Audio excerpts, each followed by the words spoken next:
बहुत स्वागत है आप सभी का। मैं रविंद्र सिंह आपके साथ। प्रदेश में दूसरे चरण के मतदान के लिए नामांकन का दौर लगातार चल रहा है और इसी कड़ी में बीजेपी और कांग्रेस के कई दिग्गजों ने आज अपना नामांकन रखा। इसमें बीजेपी से गजेंद्र सिंह शेखावत तो कांग्रेस से प्रहलाद गुंजल और ताराचंद मीणा ने पर्चा दाखिल किया। तस्वीरें आपके सामने हैं। अपनी अपनी जीत का इन नेताओं ने इस दौरान दावा भी किया और चौथी तस्वीर भी आप देख लीजिए। बाड़मेर जैसलमेर लोकसभा सीट से निर्दलीय प्रत्याशी के तौर पर रविंद्र सिंह भाटी ने अपना नामांकन दाखिल किया और कहा कि एक रैली करूंगा 4 तारीख को और उस दिन फिर से नामांकन दाखिल करूंगा। तो ये 4 तस्वीरें बीजेपी, कांग्रेस और निर्दलीय के तौर पर बाड़मेर की लोकसभा सीट से चुनाव लड़ने का आज दावा करते हुए नामांकन दाखिल करने वाले रविंद्र सिंह भाटी की देख रहे हैं। ब्रेकिंग न्यूज देते हैं इस वक्त की आपको। लोकसभा चुनाव का सियासी संग्राम, पहले चरण में 12 सीटों पर मतदान होना है। 144 प्रत्याशियों ने अब तक नामांकन भरा है। 10 प्रत्याशियों ने नामांकन वापस भी ले लिया है। जयपुर ग्रामीण में सबसे ज्यादा 15 प्रत्याशी मैदान में हैं। करौली धौलपुर में सबसे कम 4 प्रत्याशी ही मैदान में हैं। तो आपको बता दें कि अब यह स्थिति पूरी तरह से पहले चरण की साफ हो गई, क्योंकि 30 तारीख को यानी आज नामांकन वापस लेने का दिन था। तो अब यह स्थिति इस तरह से सामने आ रही है पहले चरण की 12 सीटों को लेकर कि 144 प्रत्याशियों जिन्होंने भरा था नामांकन, 10 प्रत्याशियों ने अपने नामांकन वापस ले लिए हैं।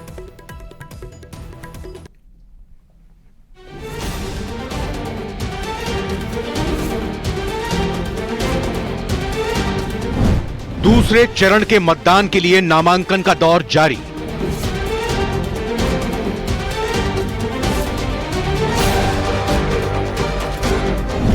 जोधपुर से गजेंद्र सिंह शेखावत का नामांकन,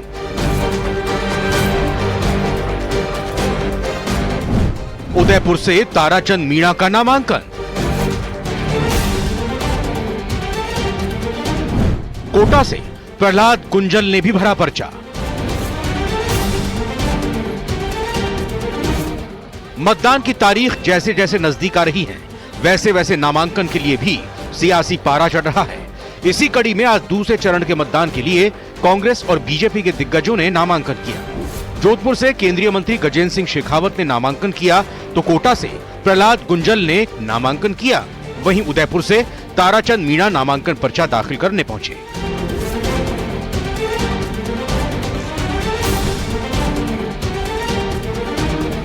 बाड़मेर लोकसभा से निर्दलीय चुनाव लड़ रहे शिव विधायक रविंद्र सिंह भाटी ने भी नामांकन पर्चा दाखिल किया।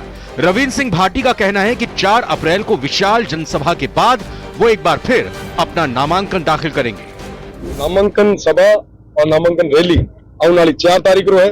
वहाँ पर चैनल के माध्यम में तमाम जितना भी हमारा साथी है बाड़मेर, जैसलमेर, बालोतरा और मारू जो परिवार है वो आमंत्रित करा।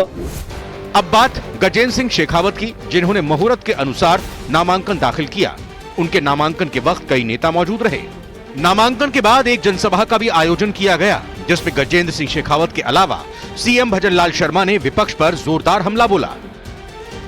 जोधपुर लोकसभा क्षेत्र में लगातार तीसरी बार भारतीय जनता पार्टी का कमल खिलाने के संकल्प के साथ में एकत्रित आए हैं।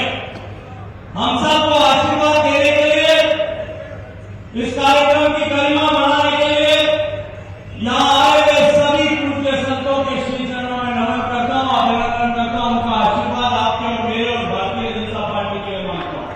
कांग्रेस भ्रष्टाचार की जनी है, कांग्रेस आतंकवाद की जनी है, कांग्रेस तुष्टीकरण के आधार पर इस देश को चला रहा है। इसके अलावा बीजेपी छोड़ कांग्रेस का दामन थामने वाले प्रहलाद गुंजल ने भी कोटा बूंदी लोकसभा सीट पर अपना नामांकन पर्चा दाखिल किया। इस सीट पर उनका मुकाबला लोकसभा अध्यक्ष ओम बिरला से होगा। नामांकन दाखिल करने के बाद प्रहलाद गुंजल ने बीजेपी पर तंज कसते हुए अपनी जीत का दावा किया। मैं कोटा की एक एक बात को पूरी ताकत और जिम्मेदारी के साथ देश की संसद में उठाऊंगा और यहाँ के जितने इश्यूज होंगे ताकत के साथ लड़ेंगे। उदयपुर लोकसभा सीट से कांग्रेस प्रत्याशी ताराचंद मीणा ने भी नामांकन पत्र दाखिल किया। ताराचंद मीणा रिटायरमेंट लेकर चुनावी मैदान में उतरे हैं। ताराचंद मीणा ने नामांकन दाखिल करने के बाद मीडिया से बात में साफ किया कि कलेक्टर और जनजाति आयुक्त के तौर पर किए गए कामों का फायदा उन्हें राजनीति में भी मिलेगा। नामांकन के बाद ताराचंद मीणा ने बीजेपी पर भी निशाना साधा। मुझे गर्व की बात है, मुझे हर्ष की बात है कि जहां जिस क्षेत्र में मैंने लगभग 2 वर्ष काम किया, उसी क्षेत्र से मुझे लोकसभा का टिकट दिया है। और क्योंकि यहाँ की सारी समस्याओं को मेरे को जानकारी है। एक तरफ नामांकन भरे जा रहे हैं तो दूसरी ओर नामांकन वापस भी लिए जा रहे हैं। कांग्रेस से बगावत कर निर्दलीय नामांकन करने वाले नरेश मीणा ने पलटी मारते हुए नामांकन वापस लिया। दरअसल कांग्रेस ने मुरारीलाल मीणा को दौसा से उम्मीदवार बनाया है। मैं अपना नामांकन वापस ले रहा हूं। ये नामांकन मैं कांग्रेस पार्टी के हित में और जनभावनाओं की जो मेरे पास जनभावनाएं मिली मुझे, उस आधार पर मैंने आज अपना नामांकन वापस लिया है। नामांकन का दौर जारी है जो 4 अप्रैल तक जारी रहेगा, लेकिन असली जंग होगी 19 और 26 अप्रैल को, जब जनता अपना फैसला ईवीएम के जरिए मतपेटी में कैद करेगी। Bureau report, news 18।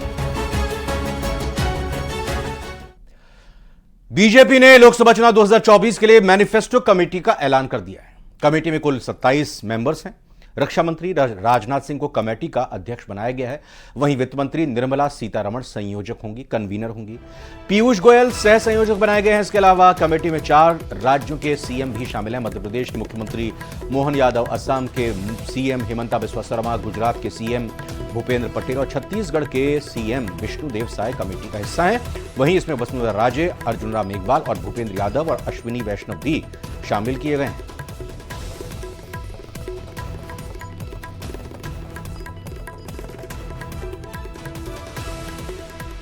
तो जो ये लिस्ट जारी की गई है मैनिफेस्टो कमेटी यानी घोषणा पत्र समिति के सदस्यों की, उसमें ये प्रमुख नाम अगर राजस्थान से बात करें तो भूपेंद्र यादव का नाम शामिल है, वसुंधरा राजे का भी इसमें नाम है, अर्जुन राम मेघवाल भी इसमें है, अश्विनी वैष्णव भी इस कमेटी के सदस्य हैं और प्रमुख जो हैं राजनाथ सिंह हैं। वहीं संयोजक के तौर पर जिम्मेदारी निर्मला सीतारमण को दी गई और सह संयोजक के तौर पर पीयूष गोयल इस मैनिफेस्टो कमेटी में रखे गए हैं। साफ तौर पर इनका कार्य बीजेपी की तरफ से देश के इन लोकसभा चुनावों में बीजेपी क्या घोषणाएं इस बार चुनाव में लाएगी, क्या वादे करेगी जनता से, वो तय किए जाएंगे इस कमेटी के जरिए।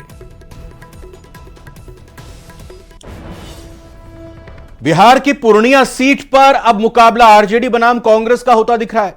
एक तरफ पप्पू यादव पूर्णिया सीट से चुनाव लड़ने पर अड़े हुए हैं, तो वहीं दूसरी तरफ उनकी सहयोगी पार्टी आरजेडी से बीमा भारती चुनावी मैदान में है। कैसी जंग होगी यह तो तय है। अगर जंग होगी दिलचस्प होगी।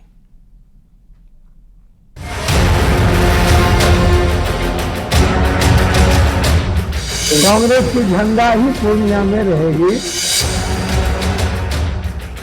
पूर्णिया से मैं कहीं नहीं जाऊंगा। ताजा कांग्रेस में शामिल हुए पप्पू यादव के इस बयान ने बिहार में कांग्रेस और आरजेडी की पेशानी पर बल ला दिए हैं, क्योंकि बिहार की पूर्णिया लोकसभा सीट इंडिया गठबंधन के सीट शेयरिंग फॉर्मूले के तहत आरजेडी के खाते में गई है और आरजेडी ने यहां से जेडीयू से आरजेडी में आई बीमा भारती को पहले से ही मैदान में उतारा हुआ है। जबकि कांग्रेस के पप्पू यादव ने दावा किया है कि वो 2 अप्रैल को पूर्णिया से कांग्रेस के सिंबल पर नामांकन करेंगे। पप्पू यादव के मुताबिक इस बार पूर्णिया सीट पर कांग्रेस और आरजेडी फ्रेंडली फाइट करेंगी और 4 जून को पूर्णिया में कांग्रेस का झंडा लहराएगा, जबकि पप्पू यादव के फैसले को आरजेडी ने व्यक्तिगत बताया। 4 तारीख को आप पूर्णिया की जनता की भावनाओं के अनुकूल कांग्रेस की झंडा पूर्णिया की धरती पर फहराए जाएंगे। कांग्रेस की झंडा ही पूर्णिया में रहेगी और कांग्रेस की झंडा ही स्थापित होगी।